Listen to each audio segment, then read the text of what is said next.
一個美好嘅 office day，有一個美好嘅 lunch time。今日想同大家講下嘅咧，就係工作入面食物嘅重要性。唔知大家有冇發現咧？每當你翻工嘅時候咧，食物變成你生命之中更加不可或缺嘅一部分。早餐、午餐、晚餐，問下你隔離位同事食咩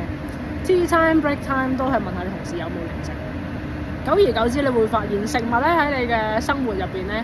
除咗扮演非常之重要嘅角色咧，亦都可以喺工作入邊扮演一個 social 嘅角色。咁啊，最近我都好興咧，用啲零食擺喺我台頭，然之後咧就會有啲迷途羔羊啊，定唔知有心無意嘅魚兒咧，就會行埋嚟我嗰兜零食嗰度想勾，然後就開始慢慢同我吹水，然之後慢慢地拎走1包、2包、3包嘅零食。咁當然啦，我擺低喺嗰度嘅用途就係勾你哋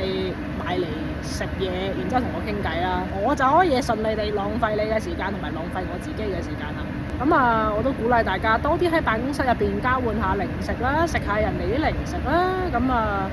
你嘅工作時間就會發現變得越嚟越短，然之後你消耗嘅時間就會越嚟越長，你唔知點樣就收工。好啦，咁今日嘅 lunch time 就係咁先，拜拜。